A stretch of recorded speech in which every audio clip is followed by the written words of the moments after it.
Welcome back. We continue today with the description of fluid flow, and we'll cover in this the graphical description and the fluid flow analysis.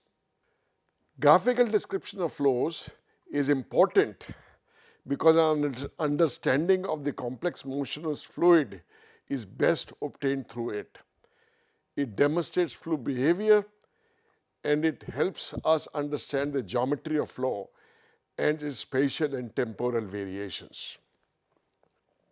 There are a number of concepts in graphical description.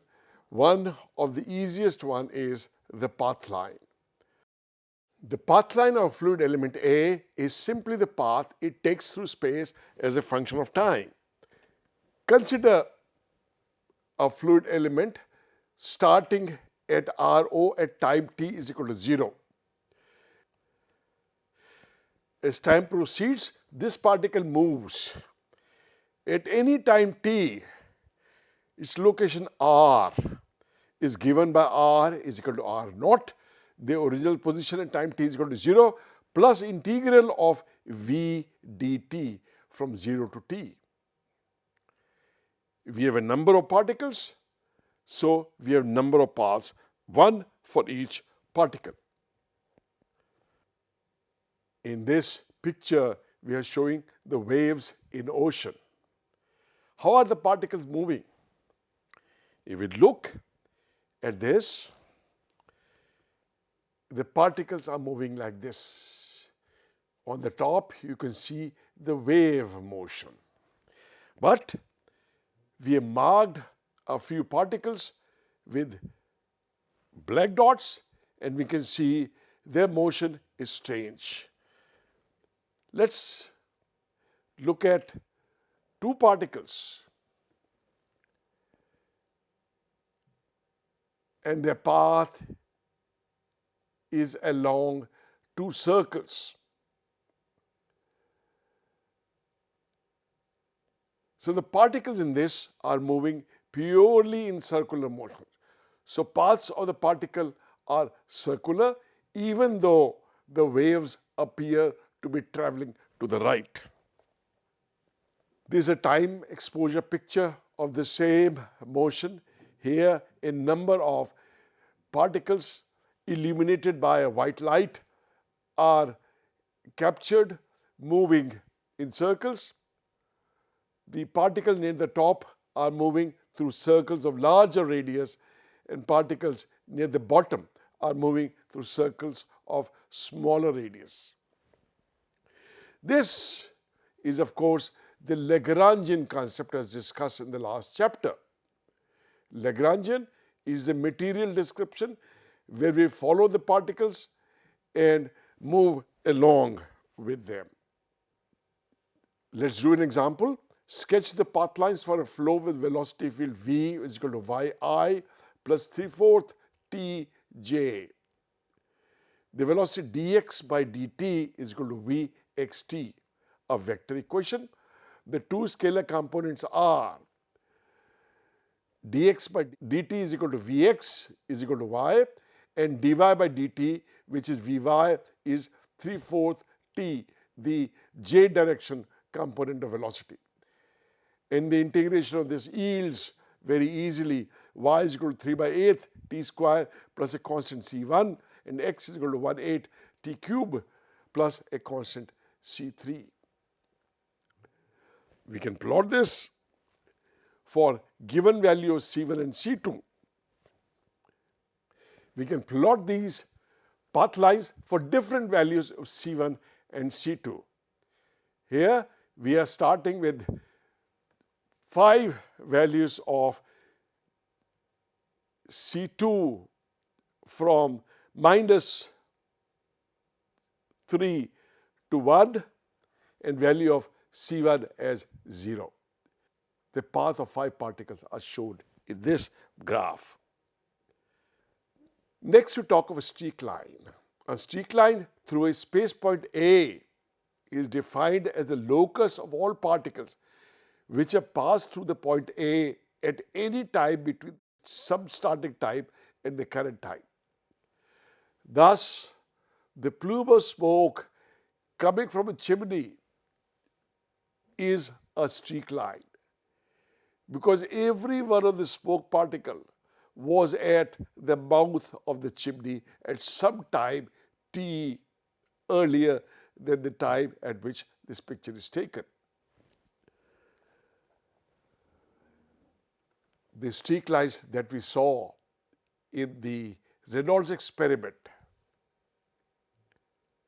are streak lines because all the particles are emitting from the same orifice of the jet. These are the streak lines of flow past an aerofoil. This model of the aerofoil is subject to a flow from the left to the right. At number of points upstream, we inject smoke. And so each one of these lines on the left is a streak line. And we see the streak lines do tell us how the flow is behaving. We see that the flow behind the aerofoil is kind of braided up into two braids of streak line, one at the top end, one at the bottom end. These we will learn later on are called the trailing vortices and are principally responsible for creating induced drag on this aerofoil. Here again is a picture where a delta wing is in a wind tunnel. The smoke is injected from the bottom, and we can see how vortices are shed alternately from the two ends of the delta wing. You can see the power of visualizing the streak lines. They tell us the nature of the flow. Let's here do an example. Calculate the streak lines for the velocity field V is equal to sine t I plus j passing through the point 0, 0, starting at time t is equal to 0 and ending at time t is equal to 10 seconds. This is a little complicated problem. Every particle must pass through point 0, 0. So the streak line at time t is equal to 10 seconds consists of the location of all the particles that pass through point 0, 0 between time t is equal to 0 and t is equal to 10 seconds. The particle at time t is equal to 10 seconds is still at point 0, 0, and the particle that passed through point 0, 0 at time t is equal to 0 second is at the top end of this streak line. So the method of calculating the streak line is that we find the location of the particle at time t is equal to 0, which pass through the origin at a given time t prime between 0 and t. Then we find the current location of all these points. We first determine the equation for the path line using dx by dt is equal to vx, which was sine t, and dy by dt is equal to vy, which was 1. The particle that starts from x naught and y naught at time t is equal to 0, by direct integration, this gives x is equal to x naught minus cosine t plus 1 and y is equal to y naught plus t.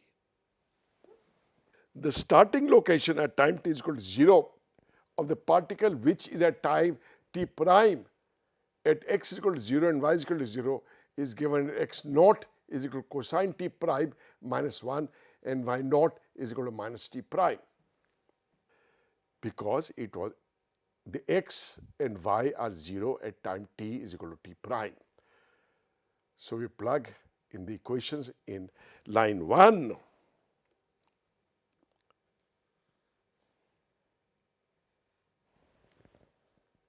And from this we obtain x naught is equal to cosine t prime and y naught is equal to minus t prime. These are the location at time t is equal to 0 for the particles which are at x is equal to 0 and y is equal to 0 at time t prime. The current location of these particles at time t are then found by these equations, where we put these values of x naught and y naught to obtain the current location as x is equal to cosine t prime and y is equal to minus t prime plus t. These give the current location of all the particles which are at x is equal to 0 and y is equal to 0 at time between 0 and t, which by definition is the streak line through 0, 0. So we can find out the equation of streak line by eliminating t prime from this. And if we do this, eliminating t prime from the 2, we get x is equal to x prime plus cosine y prime minus t plus t minus cosine t.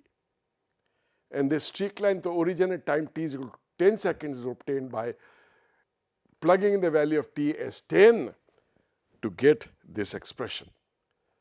This is plotted as this. So the streak line for the given problem at time t is equal to 10 seconds, which passes through point 0, 0, is this. The third important concept in graphical description of the flow is a streamline. Streamline is a trajectory of the velocity field, much like the trajectory of a magnetic field or an electrical field. The local velocity vectors are tangent to a streamline throughout the flow field. In two-dimensional flow then, dy by dx, the slope of the streamline at any given point would be Vy by Vx. Streamline is an Eulerian concept. It does not track particles. In a steady flow, path line, streak lines and streamlines are identical. But when the flow is unsteady, these could be very different. This picture shows the streamlines in a steady flow. In fact, these are streak lines. These are streak of smoke emitting from a rake to the left of this figure and flowing past an aerofoil. The flow is very well behaved. The flow is laminar. But these streak lines are also streamlines because the flow is steady. But if the flow is unsteady, then streamlines could be very different. The same flow we made unsteady by keeping the camera fixed and moving the aerofoil. And if we see the velocities are tangent to these lines which is shown there.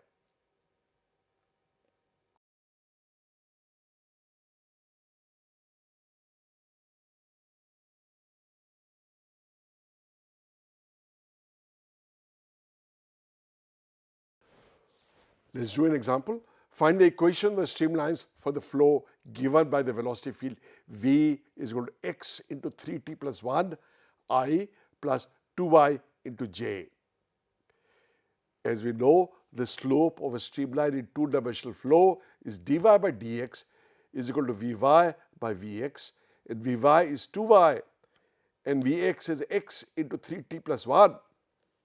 And this differential equation is easily integrated to give y is equal to c, a constant of integration, into x raised to the power 2 divided by 3t plus 1.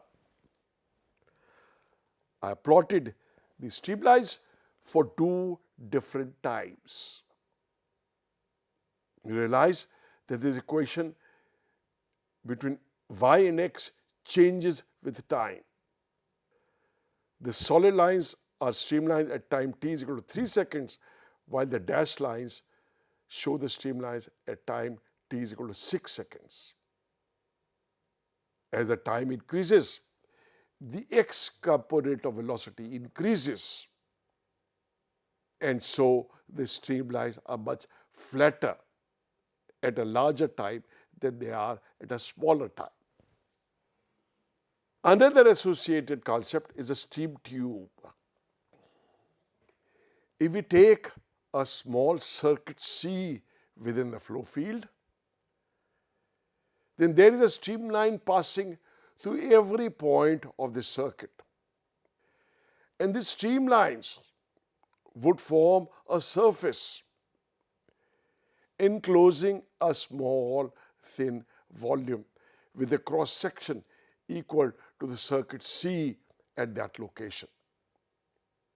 This surface, which consists of streamlines, is called a stream surface, and the volume enclosed by this closed surface is called the stream tube. Clearly, since the velocity is tangent to streamlines at all points, the velocity is tangent to stream surface at all points.